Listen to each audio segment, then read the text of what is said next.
சொல்லிக் கொடுக்குறேன். ஃப்ரெண்ட்ஸ், நம்ம இன்றைக்கி பார்க்க போகிற ரெசிபி வந்து இன்ஃப்யூஸ்டு சிக்கன். அதுக்கு என்னென்ன இன்க்ரீடியன்ட்ஸ்ங்கிறது வந்து நான் வீடியோட டிஸ்கிரிப்ஷனில் போட்டிருக்கிறேன்.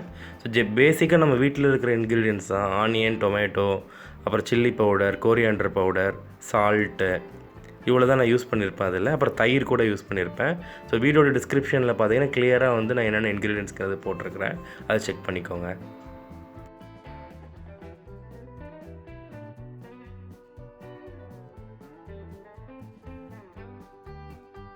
ஸோ ஃப்ரெண்ட்ஸ், இன்றைக்கி ரெசிபிக்கு வந்து ஒரு ஃபுல் சிக்கன் நம்ம கடையில் வாங்கியிருக்கிறோம். வாங்கி மஞ்சள் தடவி முதல்ல வச்சுருந்தேன். அதுக்கப்புறம் இப்போ மேரினேஷன் ப்ராசஸ் நான் ஸ்டார்ட் பண்ண போகிறேன். ஸோ மேரினேஷன் ப்ராசஸ் ஸ்டார்ட் பண்ணுறதுக்கு முன்னாடி இந்த சிக்கனில் வந்து நல்லா ஹோல்ஸ் போட்டு விட்டுக்கோங்க. ஹோல்ஸு, கிராக்ஸ் இந்த மாதிரி போட்டு விட்டிங்கன்னா நல்லா அந்த மசாலா வந்து அந்த சிக்கனில் ஏறும். ஸோ அதுக்காக நான் முதல்ல இது பண்ணேன். அதுக்கப்புறம் வந்து நான் வந்து மசாலா பொடி வந்து ஒன்று ஒன்றா ஆட் பண்ணி அதை கோட் பண்ணுவேன். ஸோ எல்லா மசாலா பொடியும் மிக்ஸ் பண்ணி போடலாம், ஆனால் அது ஒரு டிஃப்ரெண்ட் டேஸ்ட்டாக இருக்கும்.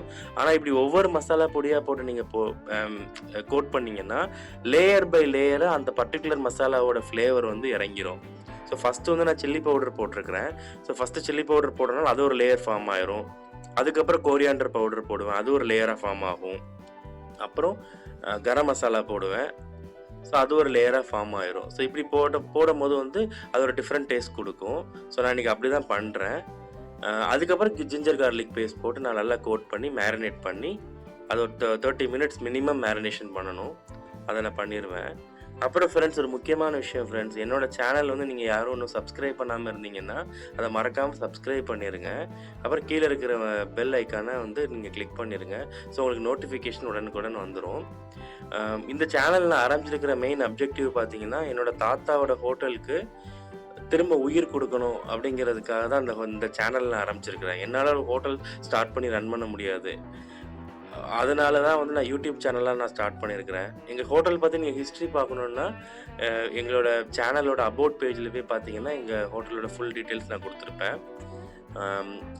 ஸோ அவ்வளோதாங்க எங்கள் ஹோட்டல் பற்றி. அப்புறம் எனக்கு வந்து எப்படி குக்கிங் வந்து இன்ட்ரெஸ்ட் வந்துச்சுன்னா அது எனக்கே தெரில. சும்மா ஒரு நாள் வந்து நான் பிரியாணி ட்ரை பண்ணேன். எனக்கு ஏஜ் வந்து 11 12 இருக்கும்போது நான் வந்து ஒருக்கா வீட்டில் யாருமே இல்லைன்னு சொல்லிட்டு ஒருக்கா பிரியாணி சும்மா ட்ரை பண்ணேன். அப்போ நல்லா வந்துச்சு. அதுக்கப்புறம் நான் ஸ்டேஜ் பை ஸ்டேஜாக நான் என்ன சமைச்சாலுமே வந்து நான் எப்படி அளவு போட்டாலுமே டேஸ்ட்டு மட்டும் சூப்பராக வந்துடும். அப்புறம் தான் நிறைய பேர் சொன்னாங்க, உனக்கு கைப்போக்கும் ஜீன்லேயே இருக்குது, உனக்கு அதனால தான் வந்து நீ என்ன பண்ணாலும் டேஸ்ட்டாக வருது அப்படிங்கிற மாதிரி சொல்லுவாங்க. அப்புறம் ஸ்டேஜ் பை ஸ்டேஜாக நான் வந்து ட்ரை பண்ண பார்த்தீங்கன்னா எல்லா ஃபுட்டுமே நான் கற்றுக்க ஆரம்பிச்சிட்டேன். எங்களோட பெரியப்பா, பெரியம்மா, அத்தை இவங்க எல்லார்ட்டையுமே கேட்டு எங்கள் ஹோட்டலோட இன்ஃபர்மேஷன்ஸ்லாம் கேதர் பண்ணி அதில் உள்ள ரெசிபீஸ் எல்லாமே நான் வந்து கலெக்ட் பண்ணி நான் தெரிஞ்சுக்க ஆரம்பிச்சிட்டேன். ஸோ இந்த சேனல்லையும் பார்த்தீங்கன்னா நான் வந்து ஒரு 70 to 80% எங்கள் ஹோட்டலோட ரெசிபீஸும் நான் மெயினாக ஃபோக்கஸ் பண்ணி போடுவேன். அது போக நான் புதுசாக இன்ஸ்பயர் ஆகி இன்ட்ரடியூஸ் பண்ணுற ரெசிபீஸும் இதில் போட்டுட்ருப்பேன். ஸோ நீங்கள் இந்த சேனல் வந்து மறக்காமல் வந்து சப்ஸ்கிரைப் பண்ணிடுங்க. அப்போ தான் நிறைய இன்ட்ராக்ஷனான விஷயங்களில் வந்து நம்ம வந்து பார்க்க முடியும், பேச முடியும். Please do support me.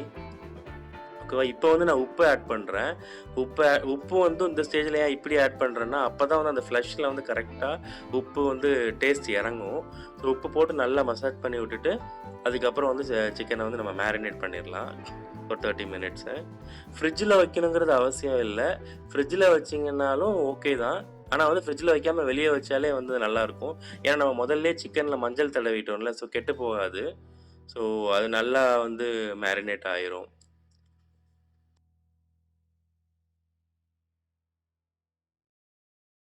Okay friends, இப்போ வந்து நம்ம வந்து அந்த சிக்கனுக்குள்ளே வந்து ஸ்டஃபிங் வந்து ரெடி பண்ணிடலாம். ஒரு சிம்பிள் ஸ்டஃபிங் தான் பண்ணுறேன். அந்த ஸ்டஃபிங் ஏன் பண்ணுறேன்னு பார்த்தீங்கன்னா, ஸ்டஃபிங் பண்ணால் தான் வந்து உள்ள ஃப்ளஷ்லாம் வந்து ஃப்ளேவர்ஸ் வந்து எடுத்துக்கும். ஸோ வெளியே தான் நம்ம கோட் பண்ணியிருக்கிறோம். ஸோ அந்த ஸ்டஃபிங் ப்ரிப்பேர் பண்ணி ஃபில் பண்ணியாச்சுன்னா உள்ளேயும் நல்ல டேஸ்ட் ஆயிரும். ஸோ ஸ்டஃபிங் ப்ரிப்பேர் பண்ணுறதுக்கு வந்து ஒரு 4 டேபிள் ஸ்பூன் எண்ணெயை வந்து நான் ஹீட் பண்ணிக்கிறேன். ஹீட் பண்ணிவிட்டு ஒரு 1.5 to 2 கப் சாப்டு ஆனியன்ஸ் வந்து நம்ம ஃப்ரை பண்ணிக்கலாம். நல்லா கோல்டன் ப்ரௌனாக ஃப்ரை பண்ணிக்கணும். ஸோ நான் இன்றைக்கி வந்து ஒரு 1.5 கப் ஆனியன் எடுத்துருக்கிறேன். அதாவது சின்ன வெங்காயம் 2 சின்ன வெங்காயம் எடுத்துருக்கிறேன். ஸோ நல்லா வந்து அதை ஃப்ரை பண்ணிவிட்டு லைட்டாக சால்ட்டு, அதுக்கப்புறம் வந்து மிளகாய் பொடி, coriander powder, garam masala so உங்கள் ஃப்ளேவருக்கு ஏற்ற மாதிரி நீங்கள் வந்து இந்த ஸ்டஃபிங் ப்ரிப்பேர் பண்ணிக்கலாம். ஈவன் வந்து பாயில்டு எக்கு கூட நீங்கள் யூஸ் பண்ணிக்கலாம். அப்புறம் எக் பொடி மாஸ் யூஸ் பண்ணலாம். ஸோ என்ன ஃப்ளேவர் வந்து நீங்கள் உள்ளே வைக்கணும்னு நினைக்கிறீங்களோ அந்த மாதிரி ஒரு ஸ்டஃபிங் ரெடி பண்ணிக்கலாம். ஸோ நான் இன்றைக்கி சிம்பிளாக வந்து தக்காளி, வெங்காயம், மிளகாய் பொடி, கொரியாண்டர் பவுடர் இது மட்டும் போட்டு நான் வந்து ஒரு சின்ன ஸ்டஃபிங் ரெடி பண்ணுறேன். ஸ்டஃபிங் ரெடி பண்ணி நான் வந்து உள்ளே ஸ்டஃப் பண்ணிடுவேன்.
ஃப்ரெண்ட்ஸ், அப்புறம் என்னோடய பழைய வீடியோஸ்லாம் பார்த்தீங்கன்னா அந்த சேனலில் நிறைய மியூசிக் மட்டும் தான் போட்டிருப்பேன் பேக்ரவுண்டாக. அது ரீசன் என்னென்னு பார்த்தீங்கன்னா நிறைய கொரியன்ஸ், சைனீஸ்லாம் வந்து என்னோடய சேனல் சப்ஸ்கிரைப் பண்ணியிருக்கிறாங்க. ஸோ அவங்களுக்கு வந்து எல்லாருக்குமே காமனான லாங்குவேஜ்னால் சப்டைட்டில் மட்டும்தான்.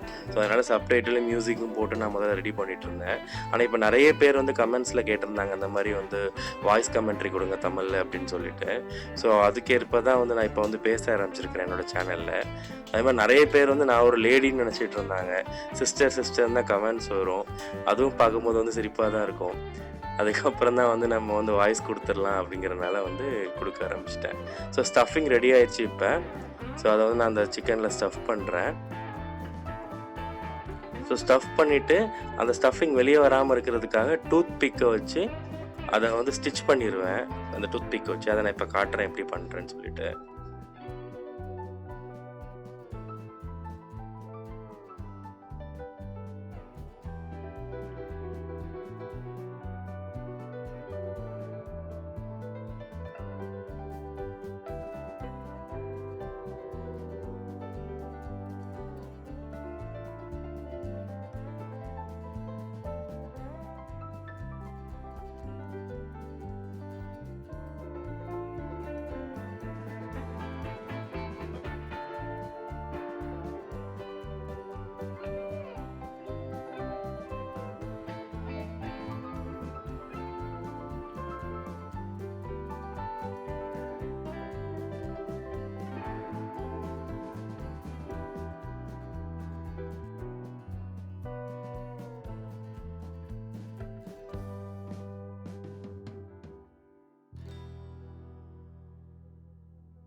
சிக்கன் வந்து இப்போ ஓரளவு ரெடி ஆயிடுச்சு. நம்ம இனிமேல் வந்து ஃப்ரை பண்ண வேண்டியது தான்.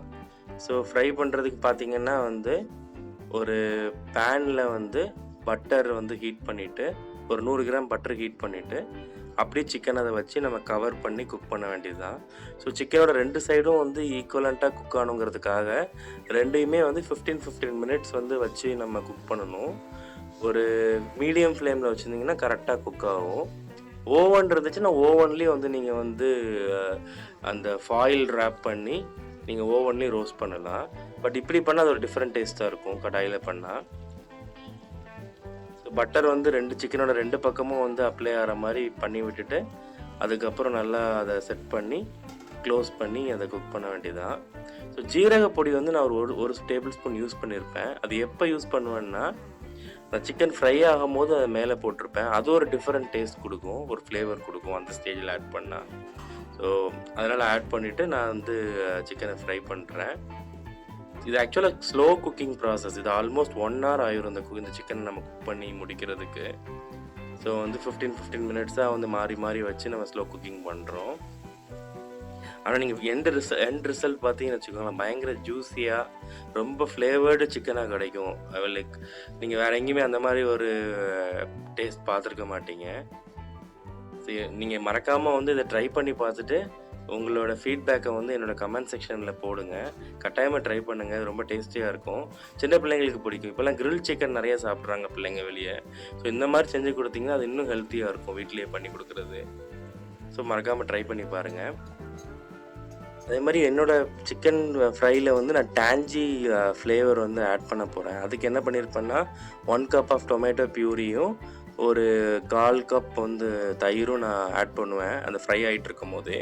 ஸோ அது வந்து ஆட்டோமேட்டிக்காக வந்து கொஞ்சம் ஜூஸியாகவும் கொஞ்சம் டேஞ்சி ஃப்ளேவரும் வந்து சிக்கன் கொடுத்துரும். உங்களுக்கு காரமாக வேணும்னா மிளகும் சின்ன வெங்காயமும் கொஞ்சம் அரைச்சி ஒரு பவுலில் தண்ணி மிக்ஸ் பண்ணி அதை நீங்கள் ஊற்றி அதில் குக் பண்ண விட்டிங்கன்னா உங்களுக்கு நல்லா ஸ்பைஸியான இன்ஃப்யூஸ்டு சிக்கன் கிடைக்கும். ஸோ இந்த டொமேட்டோவும் தயிரும் தான் மெயினாக வந்து இன்ஃப்யூஸ் ஆகும். அப்புறம் நம்ம உள்ளே வச்சுருக்கிறோம்ல மசாலா, அதுவும் இந்த டொமேட்டோவோட ஃப்ளேவரை வந்து இனி அப்சர்வ் பண்ண ஆரம்பிக்கும், இந்த சாஸி ஃப்ளேவரை. ஸோ நீங்கள் குக் பண்ணும்போது பார்த்தீங்கன்னாலே தெரியும், அப்படி இனிமேல் ஒரு சாஸ் மாதிரி ஃபார்ம் ஆகும் இனிமேல். நான் வந்து எனக்கு அது ரொம்ப சாஸியாக பிடிக்காது, அதனால் நான் கடைசியில் ட்ரை பண்ணியிருப்பேன் அதை. நீங்கள் அந்த சாஸியாக வச்சு சாப்பிட்டிங்கன்னா கூட இது ரொம்ப டேஸ்ட்டாக இருக்கும். அந்த இப்போ யூடியூப்பில் நிறைய பேர் வந்து இன்ஃப்யூஸ்டு சிக்கன்னு சொல்லிட்டு வந்து ரிவ்யூ போட்டிருப்பாங்க சென்னையில் ஒரு ஹோட்டல் பற்றி. அந்த சிக்கன் பார்த்தீங்கன்னா இன்ஃபேக்ட் வந்து அதோட ப்ரிப்பரேஷன் ப்ராசஸும் இதே மாதிரி தான். பட் அதில் வந்து காட்டியிருக்க மாட்டாங்க எப்படி அது ப்ரிப்பேர் பண்ணுறோன்னு சொல்லிட்டு. ஸோ இது நம்மளே வீட்டில் ட்ரை பண்ணி சாப்பிட்லாம். லெமனும் ஆட் பண்ணிக்கலாம். நான் ஒரு 2 tablespoon லெமன் ஆட் பண்ணியிருக்கேன். எனக்கு அந்த புளிப்பு டேஸ்ட் டேஞ்சி ஃப்ளேவர் ரொம்ப பிடிக்கும். அதனால் லெமனும் நான் ஆட் பண்ணியிருக்கேன். பண்ணிவிட்டு திரும்பி க்ளோஸ் குக் பண்ணி ஒரு 10 to 15 minutes ஈச் சைடு வந்து மாற்றி மாற்றி வச்சு நீங்கள் கவர் குக் பண்ணிட்டீங்கன்னா சிக்கன் நல்லா வெந்துடும். அதுக்கப்புறம் உங்களுக்கு அந்த சாஸ் வேண்டான்னா நீங்கள் ஓப்பன் குக் பண்ணி அந்த சாஸை ட்ரை பண்ணிடலாம். ஸோ நான் இன்றைக்கி வந்து ட்ரையாக தான் பண்ணியிருக்கேன். எனக்கு ட்ரையாக தான் பிடிக்கும். ஸோ வந்து ஆல்மோஸ்ட் ரெடி ஆகிடுச்சு சிக்கன் இப்போ. ஸோ நான் இப்போ வந்து ஒரு 5 minutes ட்ரை மட்டும் பண்ண விட போகிறேன். ஸோ ட்ரை பண்ணதுக்கப்புறம் சிக்கனை வந்து நான் எடுத்து சர்வ் பண்ண வேண்டியதுதான். இன்ஃப்யூஸ்டு சிக்கன் இஸ் ரெடி நவுங்க. ஸோ பக்காவாக வந்துருச்சு. ஸோ நான் இன்றைக்கி வந்து இதை வந்து மட்டன் சுக்கா குழம்பு ஒன்று பண்ணேன். அது ரைஸ் அப்புறம் இந்த சிக்கன் இது 3 தான் நான் சாப்பிட போகிறேன். அந்த மட்டன் சுக்கா குழம்பு வந்து நான் வீடியோ கவரேஜ் பண்ணலை. ஸோ நெக்ஸ்ட் ஒரு நாள் ஸ்பெசிஃபிக்காக நான் அதை கவர் பண்ணி அதோட ரெசிபி நான் போஸ்ட் பண்ணுறேன். ஸோ சிக்கனை டேஸ்ட் பண்ணி பார்த்தாங்க, ரொம்ப டேஸ்ட்டாக வந்துருந்துச்சு. நான் ஒரு கையில் வந்து கேமரா பிடிச்சிட்டு ஒரு கையில் சாப்பிட்றதுனால என்னால் வந்து அதை சாப்பிட்றத கூட ஃபுல்லாக காட்ட முடியல.